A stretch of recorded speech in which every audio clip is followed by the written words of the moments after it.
Hello everyone, my name is Amay और आज हम लोग वैल्यू ऑफ सप्लाई चैप्टर का आईसीआई के स्टडी मटेरियल से क्वेश्चन रिवाइज करेंगे।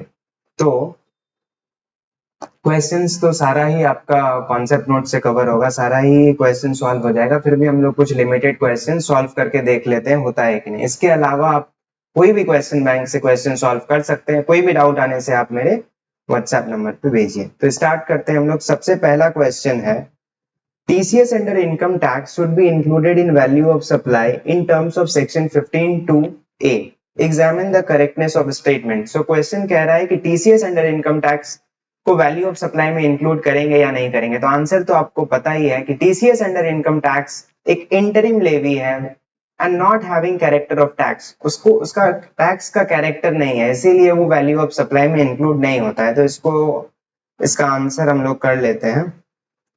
जब एग्जाम में भी आंसर लिखेंगे तो आंसर बुक के बीच में लिखेंगे answer to question 1, 2, A, 1A, 2A, जैसा भी क्वेश्चन नंबर रहेगा वैसा, और आंसर स्टार्ट करते हैं।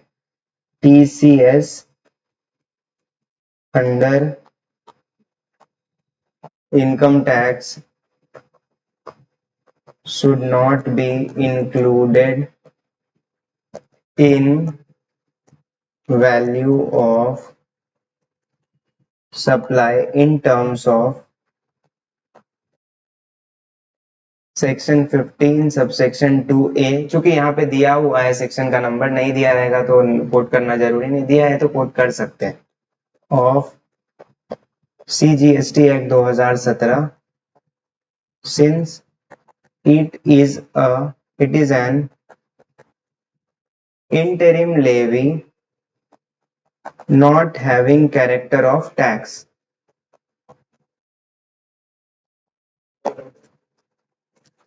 Therefore, the given statement is incorrect. तो जो स्टेटमेंट दिया हुआ है वो इनकरेक्ट है, ये लिख भी देना। इसमें जो कीवर्ड है इंटरिम लेवी है, not having character of tax, इसको हम लोग हाईलाइट कर देंगे। नेक्स्ट क्वेश्चन की तरफ चलते हैं। नेक्स्ट क्वेश्चन है, next question, question number 2।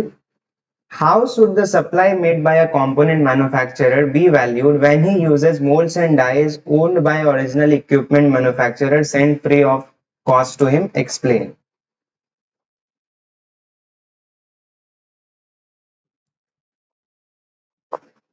Question number 2। Question number 2 बोल रहा है, एक है ओरिजिनल इक्विपमेंट मैन्युफैक्चरर, एक है component manufacturer. Original equipment manufacturer और कंपोनेंट मैन्युफैक्चरर के ऊपर एक सर्कुलर था जो आप लोगों को बताया गया था। टोयोटा लिमिटेड का, टोयोटा कंपनी का एक केस भी मैंने डिस्कस करा था एग्जाम्पल के तौर पे। तो ओरिजिनल इक्विपमेंट मैन्युफैक्चरर जो है कंपोनेंट मैन्युफैक्चरर को कुछ कंपोनेंट बनाने के लिए देता है। तो कंपोनेंट मैन्युफैक्चरर इसको सप्लाई कर रहा है। अब उस चीज को बनाने में, उस कंपोनेंट को बनाने में कुछ मोल्ड्स, डाइज, ये सब लगता है। मोल्ड्स, डाइज, आपका जिग्स, फिक्सचर्स, ये सब लगता है। तो ये मोल्ड्स और डाइज जो है original equipment manufacturer component manufacturer को फ्री ऑफ कॉस्ट प्रोवाइड कर रहा है। तो ये यहाँ पे कौन सा प्रोविजन अट्रैक्ट हो रहा है? यहाँ पे बेसिकली पूछा जा रहा है कि हमने एक इंक्लूजन्स में पढ़ा था, inclusions in value of supply में, कि any amount which the supplier is liable to pay but which has been paid by the recipient। तो यहाँ सप्लायर कौन है? Component manufacturer. और मोल्ड्स एंड डाइज कौन प्रोवाइड कर रहा है? ओरिजिनल इक्विपमेंट मैन्युफैक्चरर, जो कि रेसिपिएंट है। तो हम लोगों को बस यही चेक करना है कि whether molds and dies was required to be provided by component manufacturer. If it was required to be provided by component manufacturer, who is supplier in this case, but it has been provided by original equipment manufacturer, तब तो value of supply में उसका amortized cost include करेंगे। Second case में अगर वो liable नहीं है तो कुछ भी नहीं होगा। If supplier was not liable, supplier liable. Supplier अगर लायबल था ये मोल्ड्स एंड डाइस प्रोवाइड करने के लिए, पर रेसिपिएंट मतलब यहाँ पे ओरिजिनल इक्विपमेंट मैन्युफैक्चरर ने प्रोवाइड कर दिया है, तो वैल्यू ऑफ सप्लाई में इंक्लूड होगा। अगर सप्लायर लायबल नहीं था, अगर कंपोनेंट मैन्युफैक्चरर लायबल था और ओरिजिनल इक्विपमेंट मैन्युफैक्चरर ने मोल्ड्स एंड डाइस प्रोवाइड किया है, तो वैल्यू ऑफ सप्लाई में इंक्लूड होगा।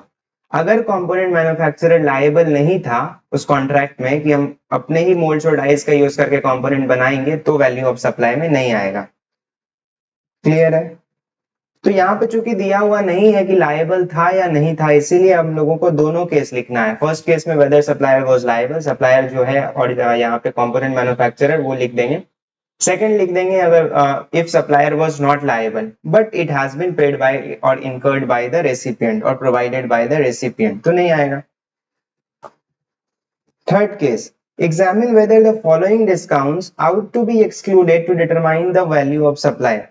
बोल रहा है तीन केस दिया हुआ है, तीनों केस तीनों सिचुएशन में बताना है कि डिस्काउंट को वैल्यू ऑफ सप्लाई में एक्सक्लूड करेंगे या नहीं करेंगे। तो वैल्यू ऑफ सप्लाई में डिस्काउंट का एक्सक्लूजन हम लोग पढ़े थे दो केस, एक ऑन और बिफोर टाइम ऑफ सप्लाई और एक आफ्टर द सप्लाई। तो ऑन और बिफोर है तो कोई दिक्कत नहीं, इनवॉइस में रिकॉर्डेड होता है और उसका रिडक्शन अलाउड है। पोस्ट सप्लाई डिस्काउंट है, मतलब आफ्टर सप्लाई है कोई डिस्काउंट, पोस्ट सप्लाई कोई डिस्काउंट है, तो उसका दो कंडीशन था, एक के अंदर दो, एक के अंदर एक कंडीशन। पहला था कि इन टर्म्स ऑफ एग्रीमेंट और स्पेसिफिकली लिंक टू इनवॉइस होना चाहिए, एग्रीमेंट होना चाहिए, इनवॉइस होना चाहिए और उस डिस्काउंट के अगेंस्ट में आईटीसी रिवर्सल रेसिपिएंट के द्वारा कर दिया होना चाहिए। तो तीन केस था पोस्ट सप्लाई के केस में, और ऑन और बिफोर सप्लाई में कोई कंडीशन नहीं था, बस इनवॉइस में रिकॉर्डेड होगा तो उसका रिडक्शन अलाउड है। तो देखते हैं, पहला केस है company offering 20% discount for single purchase above 10,000। बोल रहे हैं कोई भी एक परचेज अगर आप 10,000 से ऊपर का करिएगा तो 20% आपको डिस्काउंट मिल जाएगा। तो ये तो सप्लाई के टाइम पे ही मिल जाएगा, तो ऑन और बिफोर सप्लाई है पहला केस, इनवॉइस में रिकॉर्डेड होगा तो इसका एक्सक्लूजन अलाउड है। Second case, company offering additional discount of 1% on purchase of 10,000 piece in a year। बोल रहा है कंपनी जो है अगर आप साल भर में एक साल के अंदर अगर 10,000 पीस से ज्यादा खरीद लेते हैं तो आपको 1% का एडिशनल डिस्काउंट मिलेगा। ये ऑन और बिफोर सप्लाई तो नहीं है, हो सकता है आप 10 बार खरीदे उसके बाद जाके आपका 10,000 पीस से ऊपर हुआ, तो ये पोस्ट सप्लाई डिस्काउंट है। पर पोस्ट सप्लाई डिस्काउंट के केस में एग्रीमेंट है, बिकॉज कंडीशन आपको पहले से पता है, कंपनी 1% डिस्काउंट देगी आपको पहले से पता है, तो बाकी दो कंडीशन लिंक टू इनवॉइस होना चाहिए और इसका प्रोपोर्शनेट आईटीसी रिवर्सल रेसिपिएंट के द्वारा कर दिया होना चाहिए। अगर ये दोनों सेटिस्फाई हो जाएगा तो ये अलाउड हो जाएगा। तो इसका जब आंसर लिखेंगे तो सबसे पहले डिस्काउंट का हम लोग कंडीशन लिखेंगे कि डिस्काउंट का एक्सक्लूजन कब होता है, फिर से उसके बाद हम लोग लिखेंगे कि यहाँ पे ये मेरा वॉल्यूम डिस्काउंट है। तो वॉल्यूम डिस्काउंट के केस में एग्रीमेंट तो है ही, अगर दो कंडीशन और स्पेसिफिकली लिंक टू इनवॉइस और प्रोपोर्शनेट आईटीसी रिवर्सल होगा तो ये भी अलाउड है। Third case, after selling a product the company revalued the product at a lower value and issued credit note to the buyer for differential amount.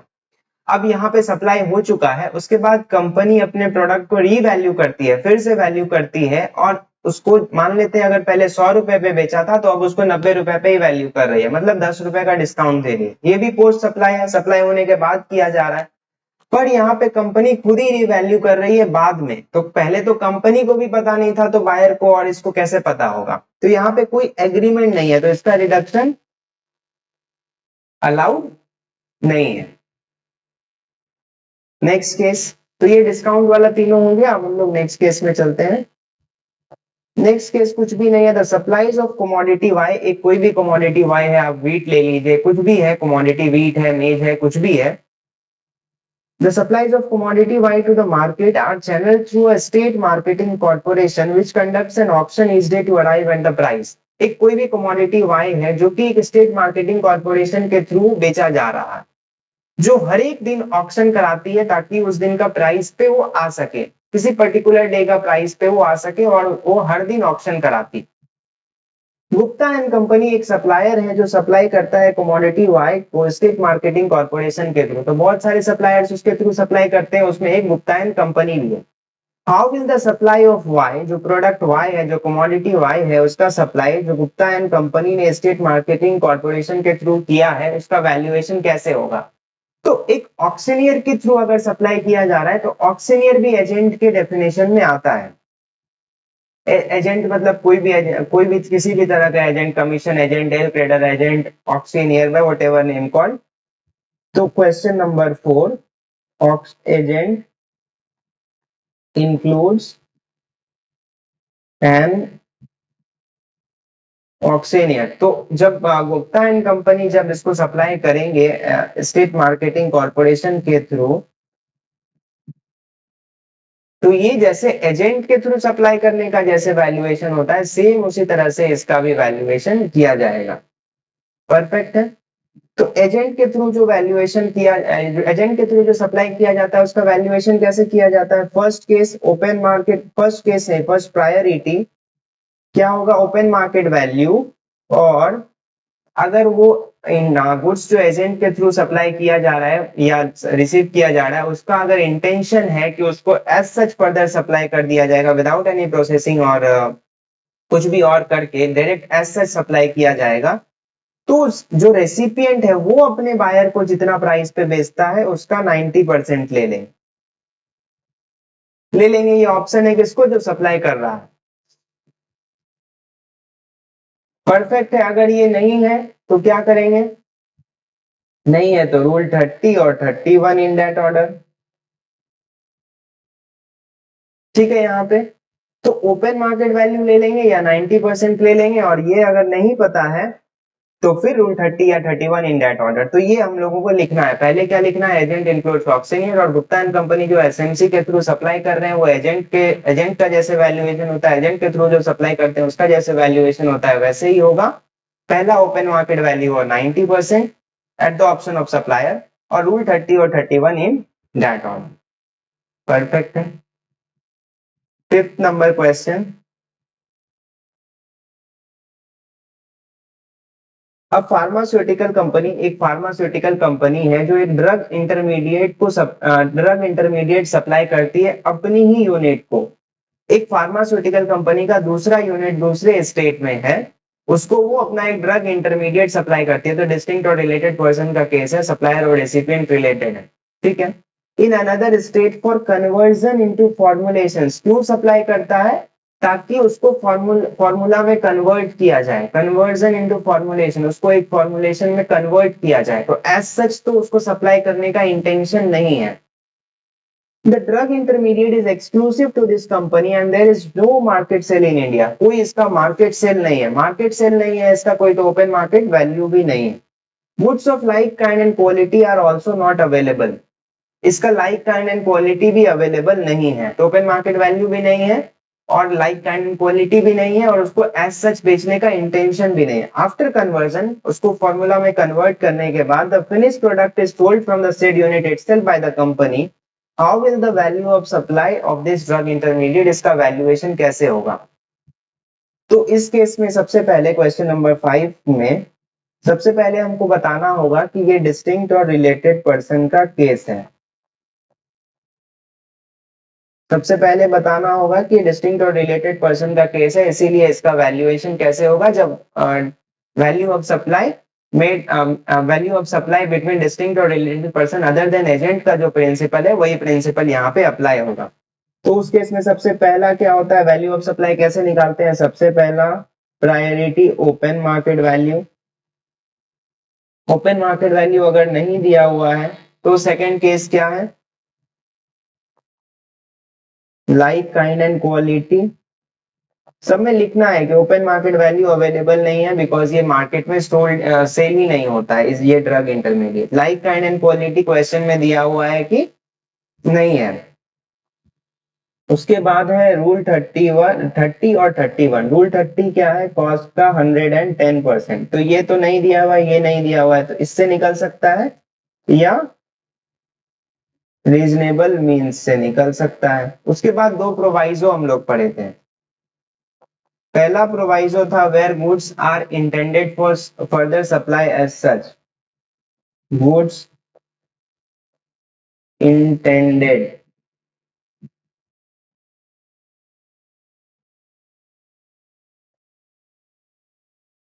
intended for further supply as such।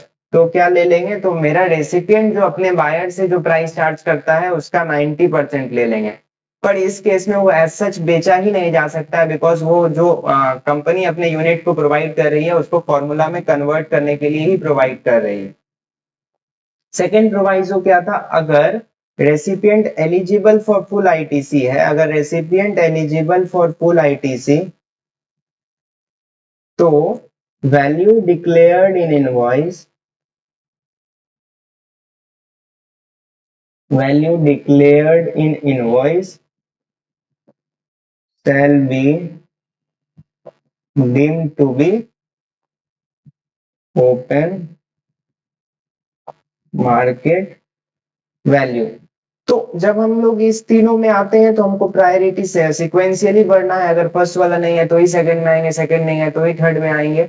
पर proviso हम लोग independently apply कर सकते हैं। Proviso मतलब अगर हमको first second और थर्ड अप्लाई नहीं करना है तो हम डायरेक्टली इसमें आ सकते हैं। ठीक है, next question.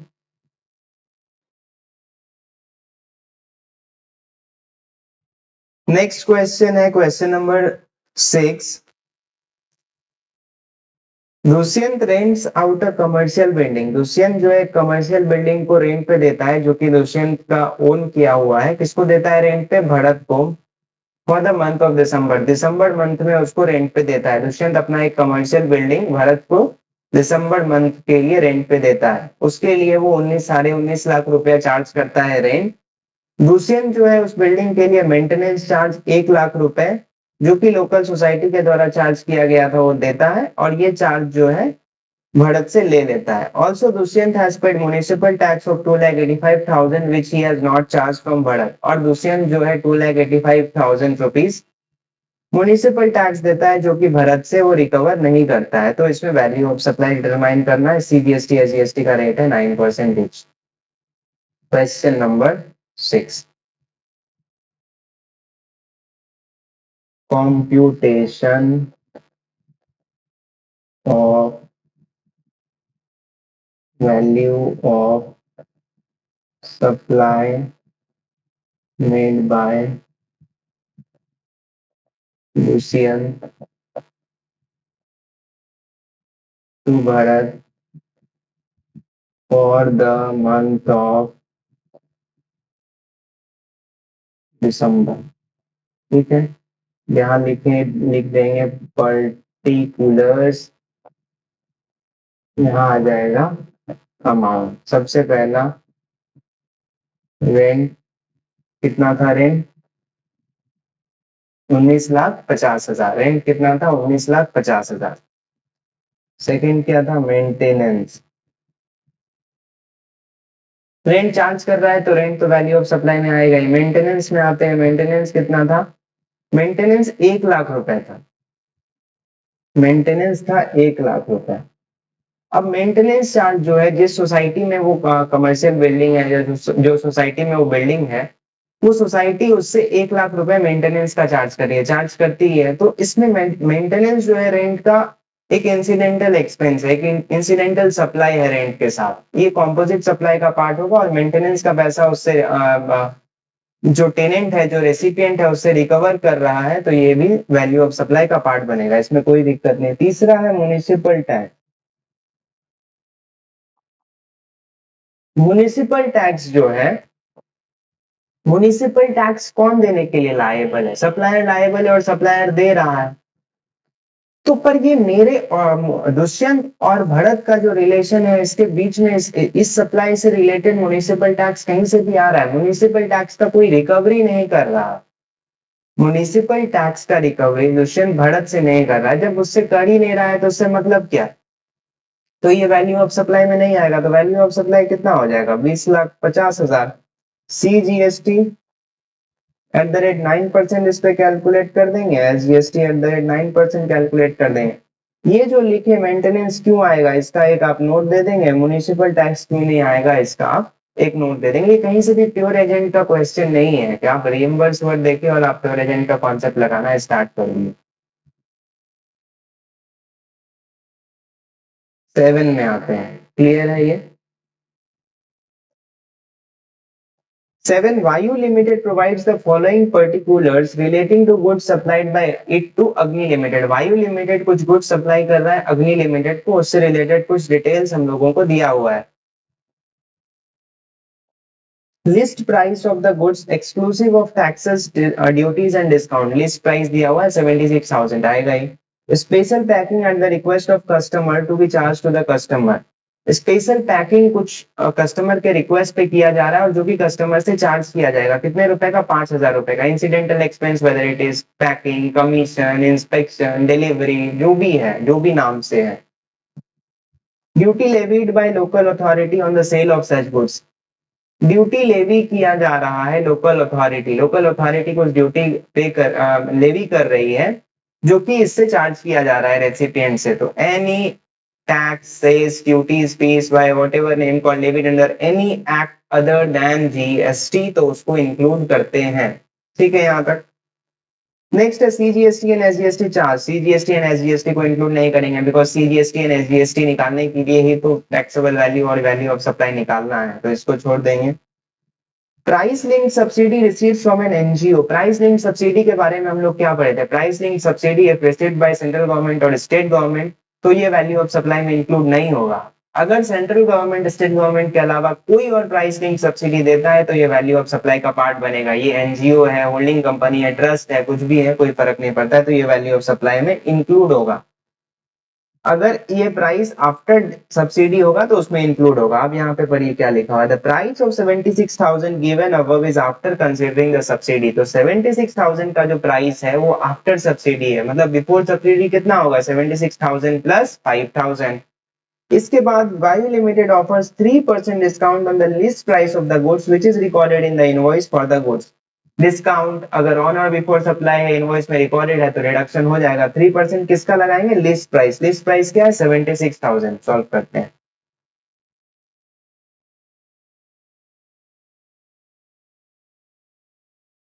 Computation of value of supply of goods made by वायु लिमिटेड टू अग्नि लिमिटेड. वायु लिमिटेड टू अग्नि लिमिटेड. अब सबसे पहला है पर्टिकुलर्स. सबसे पहला लिस्ट प्राइस ऑफ गुड्स कितना है? 76,000 एंड स्पेशल पैकिंग और ड्यूटी लेवी. स्पेशल पैकिंग हो जाएगा नोट 1. स्पेशल पैकिंग का नोट में क्या लिखेंगे?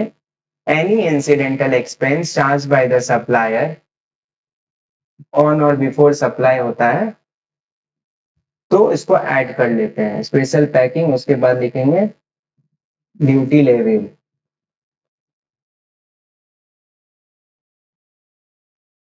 ड्यूटी लेवीड में क्या लिखेंगे? Any tax cess fee charge under any act other than GST, तो उसको ऐड कर लें. अब स्पेशल पैकिंग में कितना है? Special packing 5,000, duty levied 4,000. ये हो गया 5,000, ये हो गया 4,000. इसके बाद CGST and SGST. CGST and SGST में क्या लिखेंगे? नील.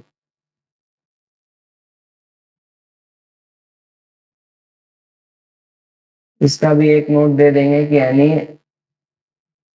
टैक्स, ड्यूटी और cess other than GST include होता है इसीलिए. उसके बाद क्या है मेरा?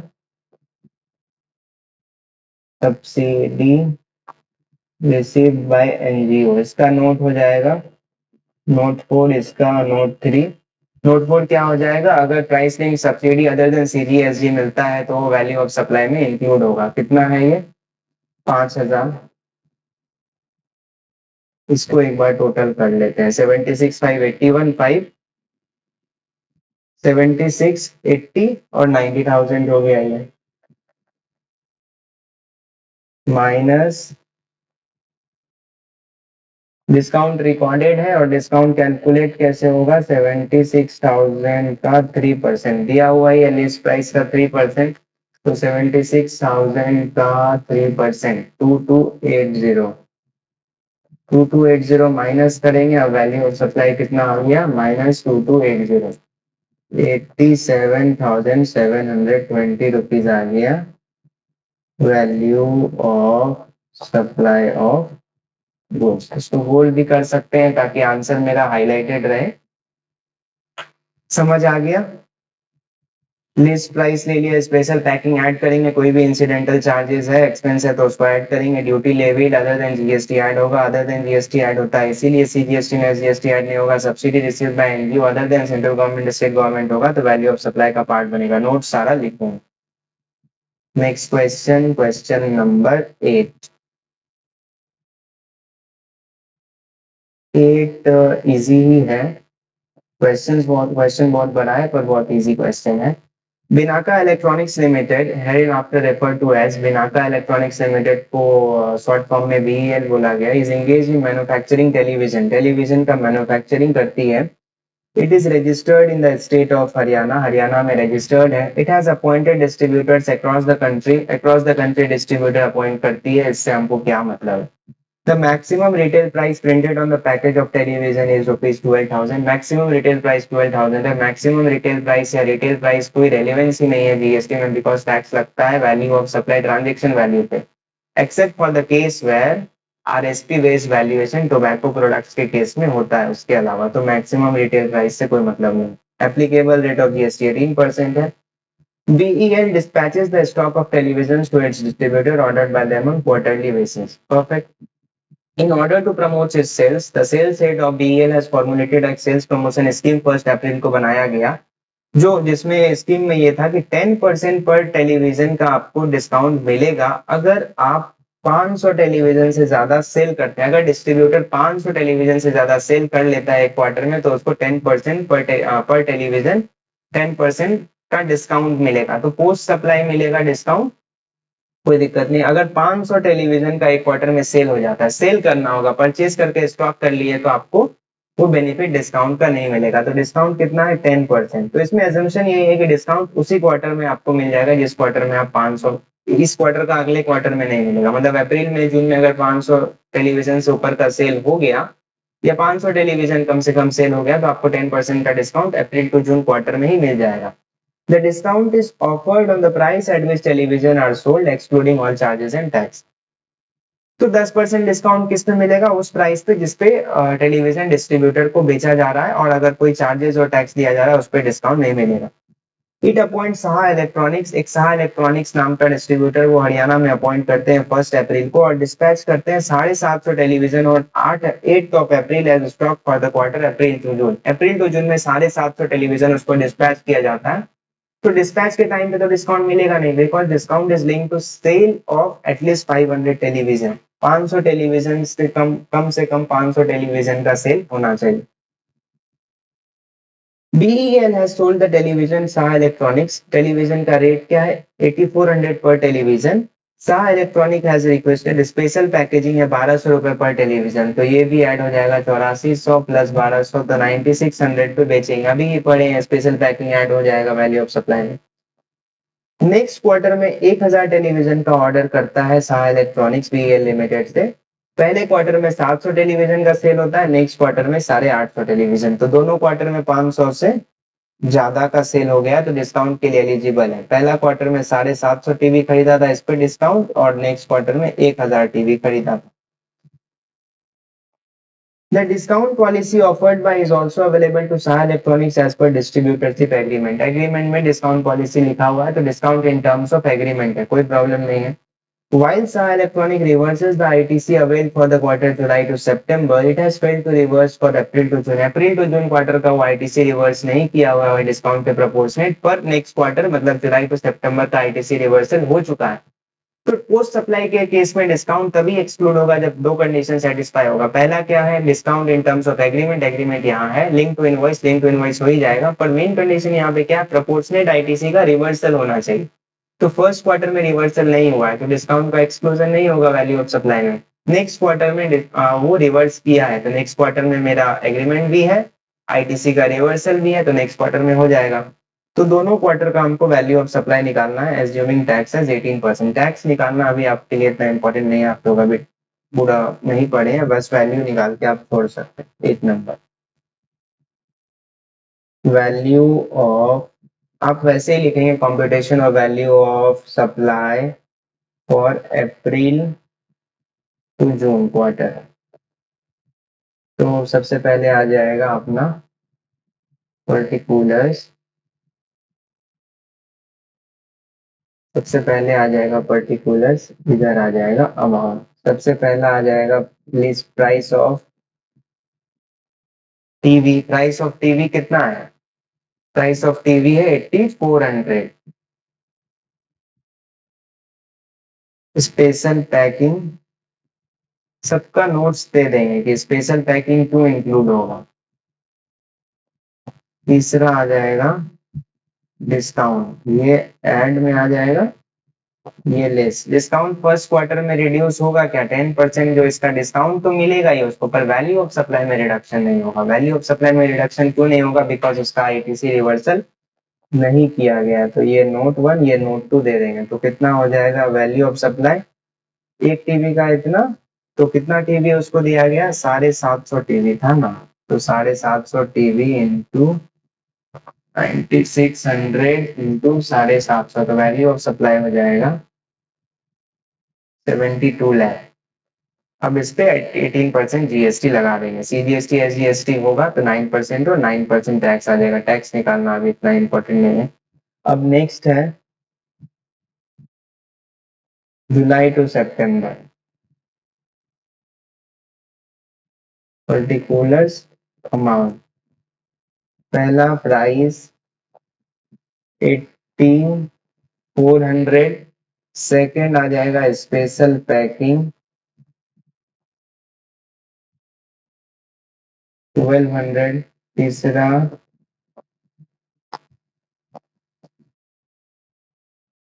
डिस्काउंट। डिस्काउंट कितना है? 10%, तो 8400 का 10%, 840 रुपया डिस्काउंट होगा। तो 8400 प्लस 1200 माइनस 840, तो 8760 रुपया पर टेलीविजन हो गया। और 1000 टेलीविजन का इसको 1000 से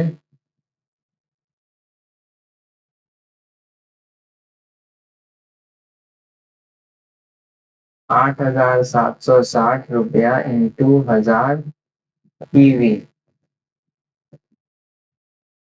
तो 87,60,000 हो गया value of supply next quarter का। क्लियर है? इजी क्वेश्चन था, बस क्वेश्चन का लेंथ बहुत बड़ा है।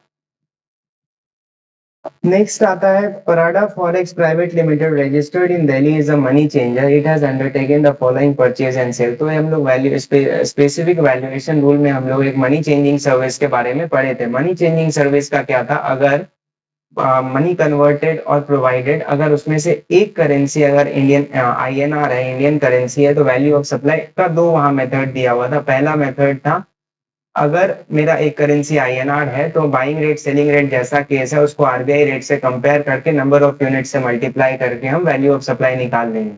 अगर अगर मेरा आरबीआई रेफरेंस रेट नहीं दिया हुआ है तो 1% of gross amount of currency exchange, वो हो जाएगा वैल्यू ऑफ सप्लाई। अगर मेरा दोनों करेंसी में से कोई भी करेंसी इंडियन करेंसी नहीं है तो दोनों करेंसी को इंडियन करेंसी पे कन्वर्ट करके जो लोअर आता है उसका 1% ले लेंगे value of supply. Next option क्या था? 1 लाख रुपए तक का अगर करेंसी एक्सचेंज कर रहे हैं तो 250 रुपए और 1% ऑफ करेंसी एक्सचेंज। 1 लाख रुपए से अगर 10 लाख रुपए तक है तो जो 1 लाख रुपए तक आया 1000 रुपया प्लस 9 लाख के लिए, अगले 9 लाख तक के स्लैब के लिए 0.5% ले लेंगे। तीसरा केस में था 5500, मतलब 10 लाख से ऊपर के लिए 5500 प्लस 10 लाख से ऊपर जितना है उसका 0.1% ले लेंगे। तो दोनों ऑप्शन से निकालना यहाँ पे बोला है, पहला भी रूल से निकालिए, दूसरे भी रूल से निकालिए। तो नेक्स्ट केस में क्या था? अगर हम एक बार एक्सरसाइज करते हैं तो साल भर हमको ऑप्शन 2 में रहना होगा, पर क्वेश्चंस में हमको दिया हुआ है तो हमको दोनों से डिटरमाइन करें। तो पहला केस क्या है? $1000 $1000 परचेज कर रहा है ये हमें डीलर के पॉइंट ऑफ व्यू से देखना है, जो मनी करेंसी जो करेंसी एक्सचेंज कर रहा है उसके हिसाब से देखना है, बिकॉज वही यहाँ पे सप्लायर है, तो वो करेंसी परचेज कर रहा है। जब हम परचेज करेंगे करेंसी तो हम आरबीआई रेट से कम पे करेंगे करेंसी परचेज, तो ही मेरा फायदा होगा। तो आरबीआई रेफरेंस रेट है 74.60, इसलिए यहाँ पे आरबीआई रेफरेंस रेट को पहले लेंगे, अपना रेट मतलब बाइंग रेट को बाद में लेंगे। तो यहाँ वैल्यू ऑफ सप्लाई क्या होगा, RBI reference rate minus buying rate into number of units of currency. तो फर्स्ट केस में क्वेश्चन 9 का फर्स्ट ऑप्शन मतलब 32 टू ए के हिसाब से जो वैल्यूएशन हो रहा है, 32 टू ए, आपको ये लिखना नहीं है, अगर दिया रहेगा तो कोट कर दीजिए। तो इसके हिसाब से अगर वैल्यूएशन हो रहा है तो केस 1 में जहां पे परचेज किया जा रहा है, परचेज ऑफ, ये परचेज ऑफ फॉरेन करेंसी है, तो value of supply equal to RBI reference rate minus buying rate into number of units of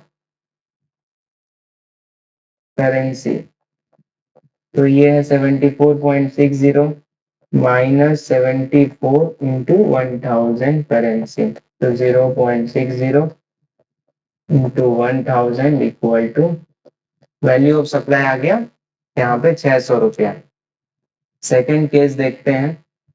second case 2000 US dollar are sold to Meenavati at a rate of 74.50। इस बार cell का है, cell के case में value of supply क्या होगा, value of supply होगा selling rate minus RBI reference rate into number of units of currency.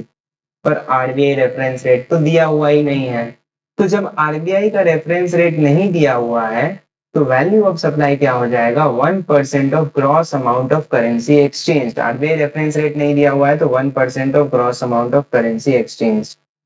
तो 1% of gross amount of currency exchange कितना है, 74.50 आईएनआर में निकालेंगे gross amount into 2000 US dollar.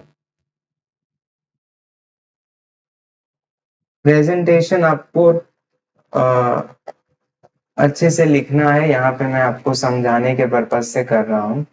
तो यहाँ पे कितना आएगा, 74.50 इंटू 2000 यूएस डॉलर,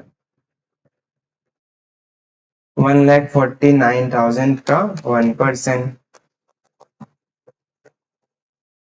1490 रुपीज। ये कौन से केस के हिसाब से वैल्यूएशन हुआ, ये वैल्यूएशन हुआ आपका फर्स्ट ऑप्शन के हिसाब से, ये वैल्यूएशन हो गया फर्स्ट ऑप्शन के हिसाब से। अब हम लोग ऑप्शन 2 के हिसाब से, जो 32 टू बी के हिसाब से वैल्यूएशन है, ये इसमें सबसे पहले हमको बताना होगा कि इसमें वैल्यूएशन का रूल क्या है। 1 लाख तक का करेंसी एक्सचेंज है तो 1% of gross amount of currency exchange और 250 whichever is higher. Second क्या है, 1 लाख से अगर 10 लाख तक है तो क्या होगा, 1 लाख से अगर 10 लाख है तो पहला 1 लाख का 1000 प्लस 1 लाख से ऊपर का 0.5% ले लेंगे। तीसरा केस क्या है, तीसरा केस है अगर मेरा 10 लाख से ऊपर का है तो लोअर ऑफ, मतलब पहला 5500 ले लेंगे पहला 10 लाख तक के लिए, मतलब 1 लाख तक का 1000, 9 लाख तक का 4500, तो 10 लाख तक 5500 आ गया। 10 लाख से जितना ज्यादा होगा उसका 0.1%, और ये जो वैल्यू निकल के आएगा या 6000 rupees whichever is lower आ जाएगा मेरा वैल्यू ऑफ सप्लाई। ये 60,000 तो जो वैल्यू ऑफ सप्लाई मेरा आ जाएगा 1%, पहला स्लैब में 1% है, नेक्स्ट स्लैब में 0.5% है, थर्ड में 0.1% है, लेकिन मैक्सिमम यहाँ पे 60,000 ही वैल्यू ऑफ सप्लाई होगा। तो केस 1 के लिए gross amount of currency exchange कितना है, 1000 इंटू 74 पर US dollar, 1000 US dollar into 74, तो ग्रॉस अमाउंट कितना है, 74,000 रुपीज। इतना ही रुपीज है, इंडियन रुपीज के टर्म में इतना ही है। तो 1 लाख तक के अंदर में है तो 250 रुपीज और 74,000 का 1%, तो rupees whichever is higher 250 और 740 रुपया। तो क्या हायर है? 740 रुपया। यही हो गया value of supply case two के हिसाब से, मतलब ऑप्शन टू के हिसाब से। अब केस टू के लिए निकाल लेते हैं। केस टू के लिए gross amount of currency exchange तो इतना ही था, पहले निकाले ही थे। आप प्रेस से हर बार निकालना है, पर यहाँ पे चूंकि जल्दी जल्दी क्वेश्चंस देखना है। 1 लाख तक रुपए, 1 लाख तक के लिए अप टू 1 लाख आ जाएगा रुपीज 1000।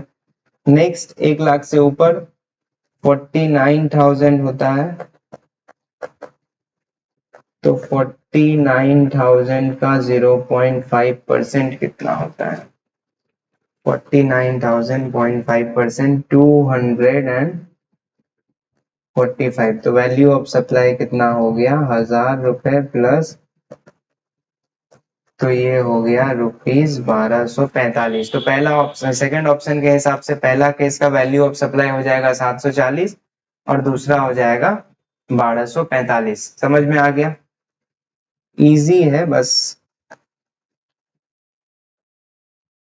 गलती इसमें नहीं करना है। बहुत सब easy questions. Next question, next question. Really poly manufacturers limited registered इन मुंबई। रॉली पॉली लिमिटेड है मुंबई में, is a manufacturer of footwear, एक फुटवेयर का मैन्युफैक्चरर है। It imports a footwear making machine from US. US से एक फुटवेयर मेकिंग मशीन मंगाता है, import किया जा रहा है यूएस से इंडिया में। रॉली पॉली मैन्युफैक्चरर्स जो एक रुद्रा लॉजिस्टिक्स के नाम का एक लाइसेंस कस्टम ब्रोकर है, जिसका ऑफिस अहमदाबाद गुजरात में है, उसको अपॉइंट करता है ताकि आप सारा लीगल फॉर्मेलिटीज करिए और ये मशीन को क्लियर करा के कस्टम स्टेशन से क्लियर करा के मेरे गोडाउन तक ले आइए। Apart from this, Rolly Poly Manufacturers Limited authorizes Rudra Limited to incur on his behalf the expense in relation। सारा एक्सपेंस आप इससे रिलेटेड क्लियर करिए और सारा एक्सपेंस का आपको रीइंबर्समेंट मिल जाएगा, कोई दिक्कत यहाँ पे नहीं है। इसके लिए वो क्या क्या चार्जेस लेता है? इसके लिए वो एजेंसी चार्जेस लेता है, अनलोडिंग चार्जेस लेता है, और बाकी जो डॉग फीस है, bill of entry, custom duty का जो पैसा लगता है, होटल, इसके अलावा होटल एक्सपेंस है, ट्रेवलिंग एक्सपेंस है, टेलीफोन एक्सपेंस है। तो ये किसका क्वेश्चन है? क्वेश्चन पहले आइडेंटिफाई करना है, ये प्योर एजेंट का क्वेश्चन है। मेरे बिहाफ पे हम किसी को अपॉइंट करते हैं और वो खर्चा करता है। तो प्योर एजेंट होने के लिए कौन सा, कितना कंडीशन फुलफिल होना चाहिए? प्योर एजेंट होने के लिए 4 कंडीशन। क्या क्या है? कॉन्ट्रैक्चुअल एग्रीमेंट होना चाहिए, कोई यूज, मतलब ना ही मेरा इंटेंशन हो यूज करने का, ना ही हम यूज किए हों, ना ही टाइटल होल्ड किए हो, ना ही होल्ड करने का इंटेंशन रखते हो। तो पहला contractual agreement, no title, no use. तीसरा, जितना एक्चुअल अमाउंट लगता है उतना ही हम रिकवरी, मार्कअप पे मेरा रिकवरी नहीं हो, कोई प्रॉफिट नहीं हो, जो एक्चुअल एक्सपेंस है उससे रिलेटेड। अब ये 4 कंडीशन फुलफिल हो जाएगा तो प्योर एजेंट हो जाएगा। प्योर एजेंट होने के बाद 3 चीज और होना चाहिए, तब जाके जो है एक्सपेंस और expenditure incurred by pure agent will be excluded from value of supply। क्या क्या होगा? तो सबसे पहला है, हम जब पेमेंट कर रहे हैं तो हम एक्ट करना चाहिए हमें ऐसा कि हम प्योर एजेंट के तरह ही पेमेंट करें। तो supplier act as pure agent when he makes a payment on authorization to third party. ठीक है।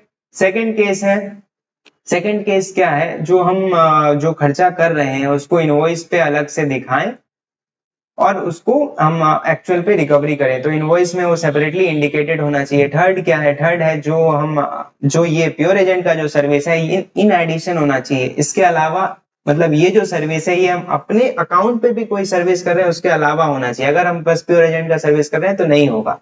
तो this pure agent service should be in addition to services which I have provided or which I provide on my own account। ठीक है।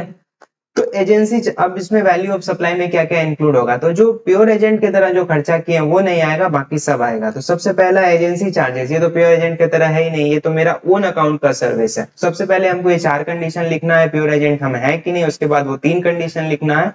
उसके बाद हमको बताना है कि हम प्योर एजेंट हैं और ये 3 कंडीशन सेटिस्फाइड, जिस केस में हो रहा है उस केस में वो नहीं आएगा, और जिस केस में सेटिस्फाई नहीं आ रहा है वो वैल्यू ऑफ सप्लाई में इंक्लूड होगा। तो एजेंसी चार्जेस इंक्लूड होगा। Unloading of machine eight Kandla port Gujarat. Kandla port Gujarat में अनलोडिंग हो रहा है मशीन का, 50,000 रुपए उसके लिए पे कर रहा है। अपने अकाउंट पे वो पे कर रहा है क्या? जो लॉजिस्टिक्स कंपनी है, लॉजिस्टिक्स कंपनी ये सर्विस प्रोवाइड नहीं कर रही है, ये आप गलती मत करिएगा, बिकॉज उनके नाम में लॉजिस्टिक्स, इसका मतलब ये नहीं कि लॉजिस्टिकल सर्विस सारा वो प्रोवाइड कर रही। तो ये एक्चुअल एक्सपेंस, इनका एक्चुअल एक्सपेंस है अनलोडिंग ऑफ मशीन, इसका रिकवरी हो रहा है, वैल्यू ऑफ सप्लाई में नहीं आएगा बिकॉज प्योर एजेंट की तरह है। Charges for transportation from Kandla port to Rudra logistics के गोडाउन तक, वैल्यू ऑफ सप्लाई में नहीं आएगा।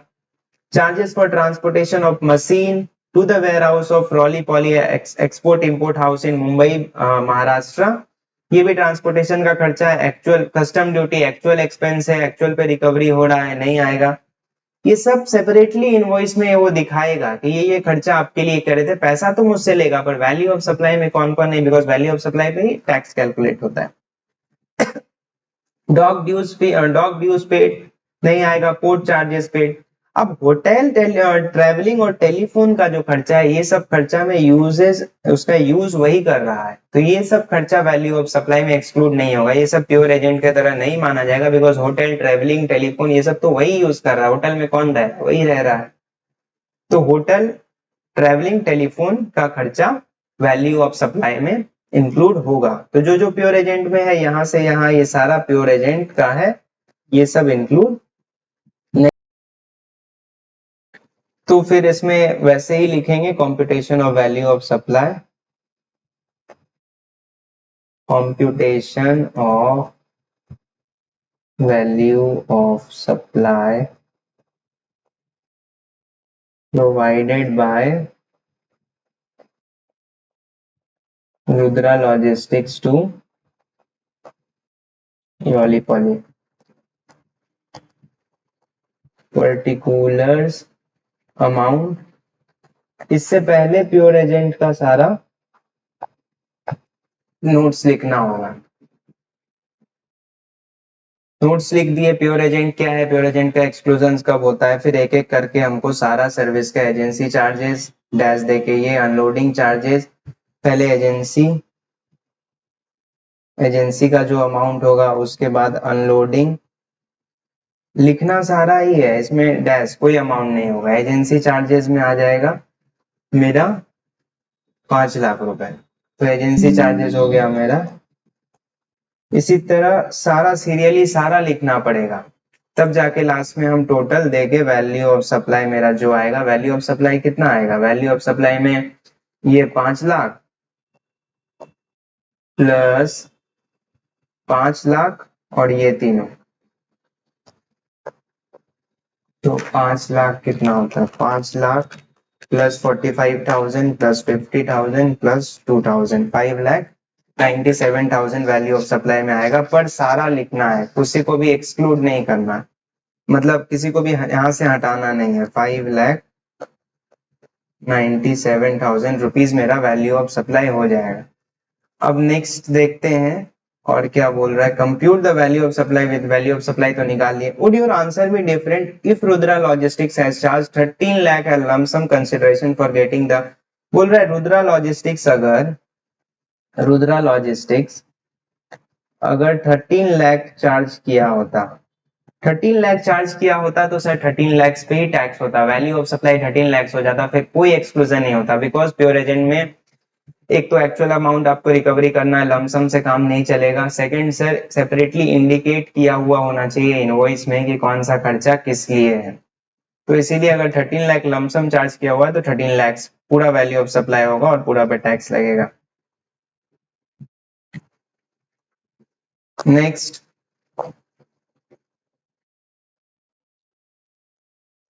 Rastagi and Company manufactures customized product at its unit situated and registered in Madhya Pradesh.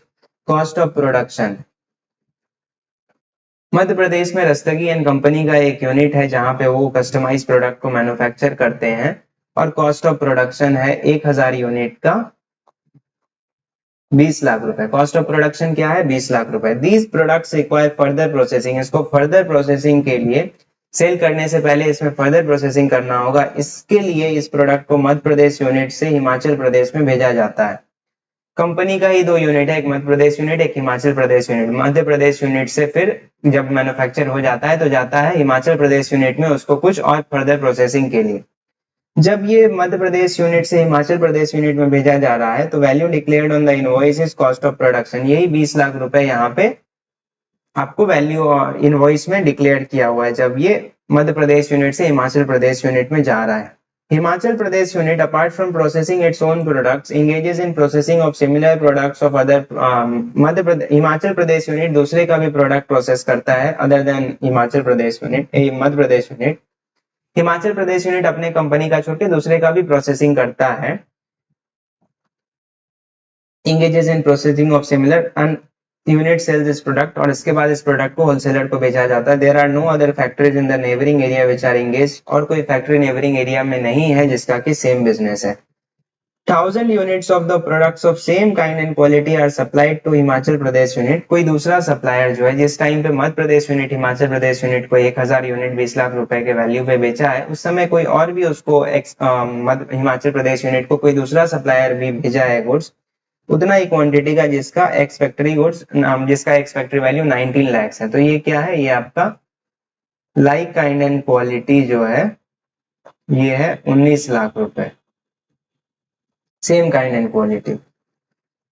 Himachal Pradesh unit जो है एलिजिबल फॉर फुल आईटीसी, पहला से distinct या रिलेटेड पर्सन का केस है तो वैल्यू ऑफ सप्लाई क्या होगा, वैल्यू ऑफ सप्लाई सबसे पहला priority open market value, second priority like kind and quality, third priority rule 30 या 31। रूल 30 कॉस्ट का 110%, रूल 31 जो कि बोलता है रीजनेबल मींस। अब उसके बाद क्या है, दो प्रोवाइजो है। पहला प्रोवाइजो बोलता है अगर गुड्स इस इंटेंशन के साथ बेचा जा रहा है कि उसको एज सच बेच दिया जाएगा तो रेसिपिएंट जो अपने आगे कस्टमर्स को बेचता है उसका 90% हम ले लेंगे, पर यहाँ पे इंटेंशन ऐसा नहीं है बिकॉज यहाँ पे प्रोसेसिंग के लिए बेचा जा रहा है, तो ये प्रोवाइजो तो अप्लाई होगा ही। नेक्स्ट प्रोवाइजो बोलता है अगर recipient eligible for full ITC है जो कि यहाँ पे हिमाचल प्रदेश यूनिट है तो जो वैल्यू डिक्लेयर कर दिया गया इनवॉइस में वही हो जाएगा वैल्यू ऑफ सप्लाई। तो यहाँ पे आप जो है वैल्यू ऑफ सप्लाई आपका क्या हो जाएगा 20 लाख रुपए, जो प्राइस यहाँ पे डिक्लेयर कर दिया गया है इनवॉइस में, और चूंकि हिमाचल प्रदेश यूनिट जो है एलिजिबल है फुल आईटीसी के लिए तो जो प्राइस डिक्लेयर कर दिया गया वही हो जाएगा value of supply.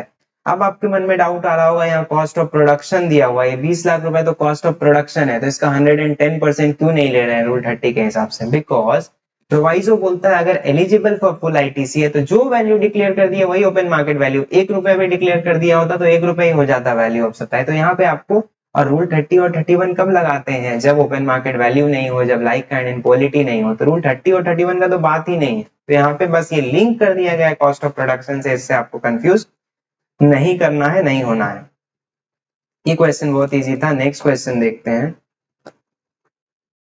Next question है Dev Enterprises is the supplier of water coolers. Dev Enterprises क्या जिसका सप्लाई करता है, वाटर कूलर का सप्लाई करता है, वाटर कूलर का सप्लाई करता है। Dev Enterprises supplied water coolers to an unrelated party. Dev Enterprises water coolers एक अनरिलेटेड पार्टी को बेचते हैं, तो रिलेटेड नहीं है। विमल ट्रेडर्स फॉर कंसिडरेशन एक unrelated party. Dev Enterprises water cooler किसको बेचता है, विमल ट्रेडर्स को, जो एक अनरिलेटेड पार्टी कितना में बेचता है 2,95,000 रुपए में बेचता है जो कि इंक्लूसिव ऑफ जीएसटी है। पैसा कितना लेता है 2,95,000, इसमें जीएसटी भी 18%, तो जीएसटी हटा के हमको देखना पड़ेगा। और इसके अलावा वो विमल ट्रेडर्स जो है देव एंटरप्राइजेस को 10,000 रुपए का जो कि एक्सक्लूसिव ऑफ जीएसटी है वो एडिशनल कंसिडरेशन कुछ मटेरियल भी देता है। तो कूलर के बदले में क्या मिल रहा है 2,95,000 रुपए जिसमें जीएसटी भी 18% इंक्लूड है। इसके अलावा कुछ मटेरियल भी प्रोवाइड किया जा रहा है विमल ट्रेडर्स के द्वारा देव एंटरप्राइजेस को 10,000 रुपए का जो कि जीएसटी इंक्लूडेड नहीं है, मतलब 10,000 रुपए है। तो कंसिडरेशन क्या यहाँ पे मनी में है, कंसिडरेशन नॉट इन मनी है, नॉट मतलब सोनली मनी में नहीं है, मनी है प्लस नॉट इन मनी है। क्या है, मनी है प्लस मटेरियल भी दिया जा रहा है।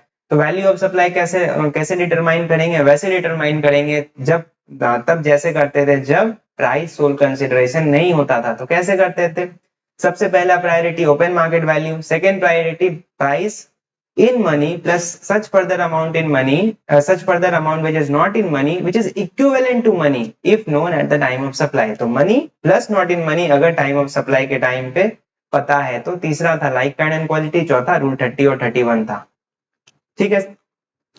At the same time Dev enterprises जो सप्लायर है वो सेम गुड्स को सप्लाई एक अनरिलेटेड पर्सन को सप्लाई किया है 2,97,360 रुपए में जो कि इंक्लूसिव ऑफ जीएसटी है। 2,97,360 रुपीज में सप्लाई किया है सेम गुड्स को सप्लाई किया है जो कि इंक्लूसिव ऑफ जीएसटी है। तो सबसे पहला क्या प्रायोरिटी था, ओपन मार्केट वैल्यू, जो कि यहाँ पे दिया हुआ है, determine the value of goods. तो हम लोग पहले सारा प्रोविजन लिखेंगे, उसके बाद देखेंगे ओपन मार्केट वैल्यू यहाँ पे दिया हुआ है 2,97,360, पर ये इंक्लूसिव ऑफ जीएसटी है, इसलिए इसमें टैक्सेबल वैल्यू और जीएसटी को अलग करना पड़ेगा, ये हो जाएगा वैल्यू ऑफ सप्लाई।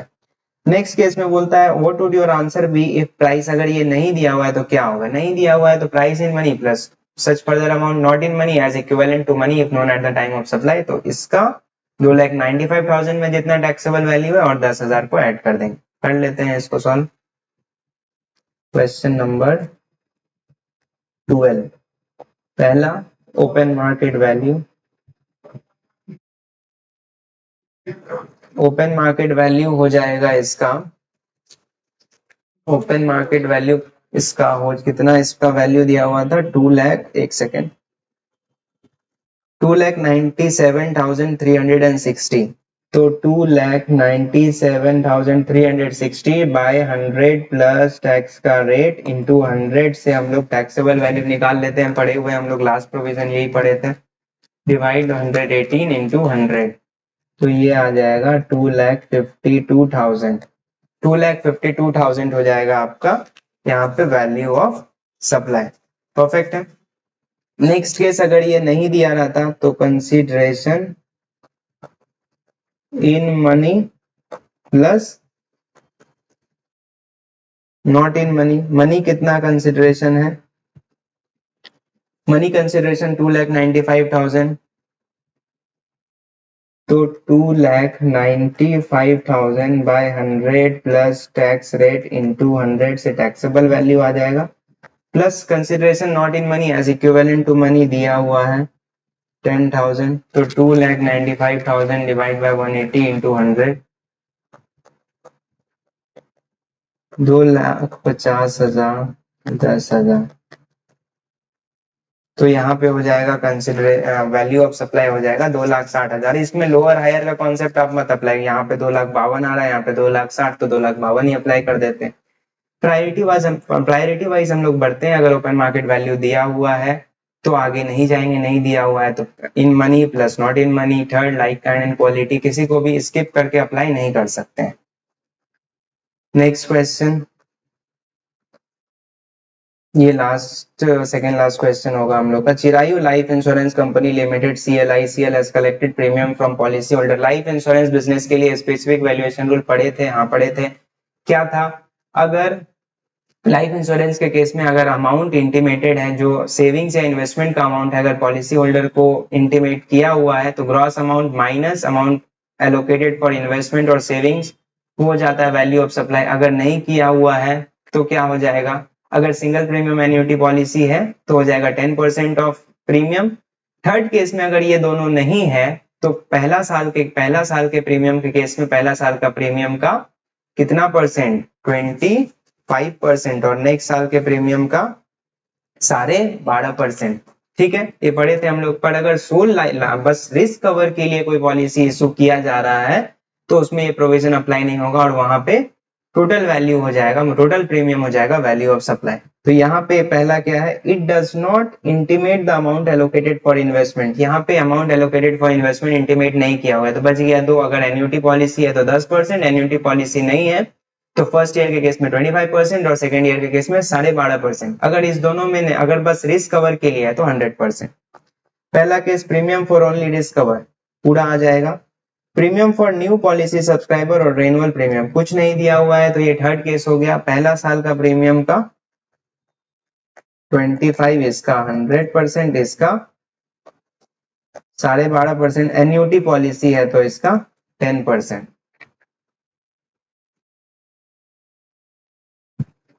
तो पहला केस में आ गया 25 लाख, 40 लाख का 25%, 10 लाख, 80 लाख का 12.5%, 10 लाख यहाँ फिर से आ गया, और लास्ट वाला 1 करोड़ का 10% आ गया, 10 लाख। तो ये टोटल वैल्यू ऑफ सप्लाई कितना हो गया, 25, 10, 10, 10, 55 लाख हो गया वैल्यू ऑफ सप्लाई। कोई दिक्कत नहीं है, इजी। 14 नंबर ये क्वेश्चन जो है ये ऑलरेडी फर्स्ट वीडियो में करा दिया गया, आप लोग फर्स्ट वीडियो देख सकते हैं। लास्ट क्वेश्चन एक ऑनलाइन गेमिंग का है। बहुत सारे टॉपिक्स का क्वेश्चन यहाँ पे कवर नहीं किया गया, जो कि एग्जांपल्स के फॉर्म में नोट्स में ही कवर किया गया। इसके अलावा भी अगर कोई क्वेश्चन है कोई भी क्वेश्चन बैंक में, तो वो अगर कोई डाउट आता है तो आप भेजिए, कोई दिक्कत। नेक्स्ट लास्ट क्वेश्चन क्या है, एक ऑनलाइन मनी गेमिंग पे क्वेश्चन है, May 24 का आरटीपी एग्जाम में भी आया हुआ क्वेश्चन और काफी इंपॉर्टेंट, एक बार आप देख सकते हैं। पहले इसमें जब ये क्वेश्चन आरटीपी में और एग्जाम में आया था तब टैक्स का रेट इस पे 28% था, अब इस पे टैक्स का रेट 40% है, तो वहां से आपका फिगर्स हो सकता है मैच नहीं करे। क्वेश्चन है, Fortune 365 is an online money gaming platform operating from UAE. ये यूएई से ऑपरेट कर रहा है। यूएई से क्यों यहाँ पे दिया हुआ है, रजिस्ट्रेशन से रिलेटेड भी इसमें एक क्वेश्चन दिया हुआ है। क्योंकि अभी रजिस्ट्रेशन हम लोग नहीं पढ़े हैं तो वो अभी हम लोग उस पे इसको इग्नोर करिए आप। इट प्रोवाइड्स इट्स यूजर्स, जब पढ़ेंगे तो वो भी देख लेंगे। It provides its users a platform to play and win money in different games. Win Fortune 365 एक online money gaming platform in the month of December. Online money gaming का आपको प्रोविजन पता है कि जब हम डिपॉजिट करते हैं तभी जीएसटी लगता है। कोई भी अमाउंट रिटर्न या रिफंड करते हैं उस पर रिडक्शन नहीं मिलेगा वैल्यू ऑफ सप्लाई में। और थर्ड केस, अगर विनिंग अमाउंट से हम फर्दर प्ले करते हैं, कोई भी उसमें से पैसा बिना विड्रॉ किए हुए उसमें से फिर से खेलते हैं, तो उस पर जीएसटी नहीं लगेगा, बिकॉज वो तो क्लब किया हुआ अमाउंट से ही विनिंग अमाउंट होता है, उस पर ऑलरेडी डिपॉजिट किसी न किसी ने तो टैक्स दिया ही होगा। In the month of December, player A, an unregistered person, deposited an amount of 10,000 inclusive of GST है, तो 10,000 में जीएसटी भी डिपॉजिट पे जब पे करते हैं तभी डिपॉजिट तभी टैक्स लगेगा। इस 10,000 रुपए को डिपॉजिट करके प्लेयर ने क्या किया, 2,000 रुपए को यूटिलाइज किया एक वर्चुअल रेसिंग गेम खेलने के लिए। एज अ विनिंग अमाउंट 11,000 रुपए उसको मिल गया। ठीक है, तो 10,000 पे टैक्स लगेगा, यहाँ पे कोई टैक्स नहीं लगेगा। यूटिलाइज करने पे जितने पे यहाँ पे कोई टैक्स, 11,000 रुपए क्रेडिट हो गया। On another portal operated by Fortune 365 in the name of bet, player A placed a bet of face value of 11,000 on an international wrestling match. The amount of such bet was paid by the master wallet of, जो यहाँ पे wallet था इसमें से ही 11,000 रुपए भेज के वो दूसरा बेटिंग लगाया। बेटिंग के लिए फिर हम लोग पढ़े थे betting gambling, lottery betting gambling, horse racing. Bet के केस में क्या था, 100% of face value of bet और अमाउंट पेड इनटू टोटलाइजेटर। तो हार गया और उसका 11,000 रुपए प्लस जीएसटी कट गया।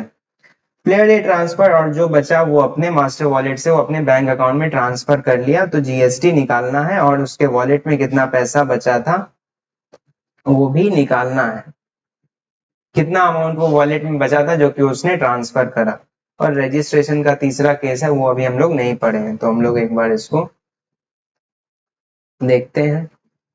क्वेश्चन नंबर है आरटीपी का पहला, value of supply of online money gaming. Online money gaming 10,000 inclusive of tax, 100 plus 40 into 100, 10,000 by 140 into 100, 10,000 by 140 into 100, rupees 7142.86। तो 7142.86 हो गया मेरा यहाँ पे value of supply of online gaming. Second हो जाएगा वैल्यू ऑफ सप्लाई ऑफ बेट। तो इस केस में तो फेस वैल्यू ही होता है value of supply. Value of supply का आपको प्रोविजन भी लिखना है। तो इस केस में मेरा फेस वैल्यू ही हो जाएगा value of supply. Face value कितना था, 11,000 रुपए। इस पे जीएसटी लग जाएगा 11,000 का 40% इक्वल टू 4,400। फेस वैल्यू हो जाएगा value of supply, face value into tax का रेट। तो टैक्स, इसमें टैक्स कितना हो जाएगा, 7142.86 इंटू 40%, 7142.86 इंटू 40%, तो 2857.14, 7142.86 प्लस 2857.14, 10,000 मेरा आ जाएगा। तो टोटल टैक्स भी एक जगह, टोटल वैल्यू ऑफ सप्लाई भी निकाल लेंगे प्लस 11,000 और टोटल टैक्स भी मेरा आ जाएगा 2857.14 प्लस 4400, ये आ जाएगा 7257.14। 7257.14 मेरा हो जाएगा टोटल टैक्स। 7257.14 हमने, ठीक है। अब हमको निकालना है कि अमाउंट ट्रांसफर्ड फ्रॉम, अब ये जीएसटी का क्वेश्चन नहीं रह जाता, अब सिंपल ही अकाउंट्स का क्वेश्चन है कि वॉलेट में कितना पैसा था, कितना उससे ट्रांसफर हुआ, कितना उससे बैंक में लास्ट में गया। तो पर्टिकुलर्स बेसिकली एक लेजर बनाना है उसका। पहला इसमें क्या आया था, अमाउंट डिपॉजिट किए थे कितना 10,000 रुपए लेस जीएसटी कट गया, इसमें कितना 2857.14 ऊपर निकाला हुआ ही है। अब इसको राउंड ऑफ में भी एक बार लिखिए, कोई दिक्कत नहीं। उसके बाद क्या था 11,000,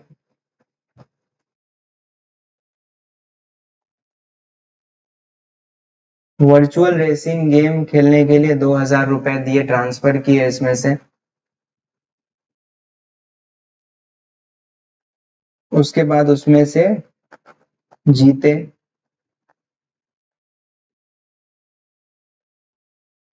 अमाउंट रिसीव्ड फ्रॉम विनिंग 11,000 रुपए जीते, उसमें से फिर से अमाउंट ट्रांसफर किए किसके लिए, बेटिंग के लिए। अमाउंट ट्रांसफर्ड फॉर बेटिंग 11,000 रुपए। उसके बाद इसमें जीएसटी भी लगा, कितना लगा था 4,400 रुपए। तो अब वॉलेट में बैलेंस कितना बचा, 10,000 रुपए डिपॉजिट किए, 2857 जीएसटी कट गया, माइनस 2,000 रुपए गेम खेलने के लिए दिए, 11,000 रुपए गेम से जीत के आया, माइनस 11,000 रुपए बेटिंग के लिए दिए, 4,400 रुपए उस पे जीएसटी दिए। तो बचा कितना 743 रुपया बचा, लेजर में 743 रुपीज बचा। और यही अमाउंट हम लोग amount transfer to bank account from, यही अमाउंट बैंक अकाउंट में ट्रांसफर किए। तो इसमें जीएसटी का कोई कॉन्सेप्ट नहीं है। सेकंड केस में जब हम अमाउंट कितना ट्रांसफर किए, बस अकाउंटिंग का छोटा सा कॉन्सेप्ट है कि कितना अमाउंट जमा किए, कितना इसमें से कहीं और ट्रांसफर किए या किसी जगह यूज किए, और लास्ट में कितना अमाउंट बचा वो हम अपने वॉलेट में ट्रांसफर कर लिए। तो ये बहुत आसान था। बाकी आप इसको देखिए, और भी कोई क्वेश्चन है आप सॉल्व करिए, बन जाना चाहिए सारा। नहीं बनता है, कोई डाउट आता है तो आप नेक्स्ट हम लोग कोशिश करेंगे प्लेस ऑफ सप्लाई डिस्कस करें, या कोई दूसरा चैप्टर भी कर सकते हैं। चलिए ठीक है, थैंक यू आप सब लोगों को। देखिए बाकी अपना रिव्यू जरूर दीजिए। ठीक, थैंक यू।